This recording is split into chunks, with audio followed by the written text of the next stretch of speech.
In nearly every alternate reality, Mark Grayson succumbs to darkness, not due to inherent evil but because the delicate balance anchoring him to humanity is disturbed. A pivotal element in the main timeline is the timing of his powers. Mark's Viltrumite abilities developed when he was older, significantly delaying his father's plans to reveal his true heritage. This crucial difference gave him invaluable time to experience life as a regular teenager, time to form meaningful emotional connections before confronting the harsh truths of his bloodline. For years, Mark idolized superheroes, cherishing ideals of justice, selflessness, and compassion. By the time his powers manifested, his identity was shaped by these principles. In alternate realities where Mark developed his powers at a younger age, Omni-Man's approach would have been entirely different. Instead of raising him as a human among ordinary people, Omni-Man would have begun training him immediately, ingraining the Viltrumite ideals of strength and dominance as fundamental truths. A younger Mark, devoid of substantial human experience, would lack the moral framework to question his father's teachings. He would grow up believing that the strong rule the weak, seeing compassion as a hindrance and viewing Earth merely as a stepping stone in his grand destiny. Such a upbringing would condition Marks to accept and fully embrace the Viltrumite philosophy, viewing their father not as an adversary but as a mentor guiding them toward their predestined purpose. Without deep emotional attachments to their mother, friends, or Earth, they might come to see these bonds as burdensome. Omni-Man wouldn't have to expound on humanity's weaknesses. These alternate Marks would witness them firsthand, accepting the notion that humans are fragile beings needing control.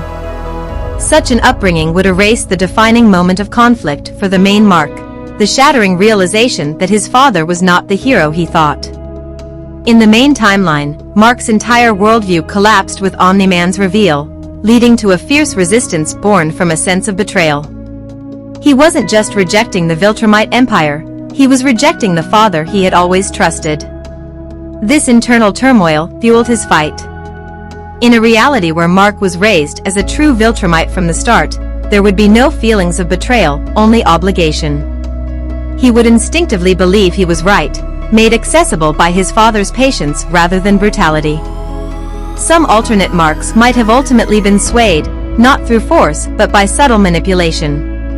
Mark's long-standing struggle with self-doubt could further complicate this scenario. In a timeline where his father nurtured these doubts instead of breaking him, an alternate Mark might analyze resistance as folly, believing Earth can only thrive under his guidance. Moreover, loss would play a critical role in the diverging paths of alternate Marks. Rather than being ideologically converted, some may be coerced into submission. The Viltrumite Empire is merciless, and if an alternate Mark faced their complete might without hope, he could prioritize survival over resistance. Usually a hero, willing to endure for what's right, he might fold under horrors, convincing himself that ruling with force is the only way to protect Earth, viewing himself not as a villain but as a necessary bulwark against Viltrumite domination. Perhaps the most dangerous versions of Mark are those who cultivate no inner conflict. Raised as Viltrumites from the start, these Marks never question the Empire or experience the love of a mother like Debbie, which illustrates that love is strength. They would emerge as perfect soldiers, surpassing even Omni-Man in power and loyalty to the Viltrumite cause. Unlike Omni-Man, who hesitated out of love, these Marks would act decisively without remorse or hesitation. Yet the multiverse holds countless variations of Grayson. Some Marks may turn evil due to unforeseen events, alien influences, deep betrayals, or having been raised by greater threats. One might dominate the galaxy with an iron grip or seek vengeance rather than conquest, or evolve into something far worse than tyranny. Infinite unique circumstances make it impossible to attribute their downfall to a single cause. What differentiates the main timeline's Mark isn't merely his strength but his awareness, his ability to question and struggle. His suffering gives him humanity, his losses empower him to protect what remains. Without these tribulations, he would merely be another Viltrumite tyrant. Ultimately, the distinction between a hero and a conqueror lies not in might but in the choice to wield it with restraint. And that's it for the video. Please like, share, and subscribe. Thanks for watching.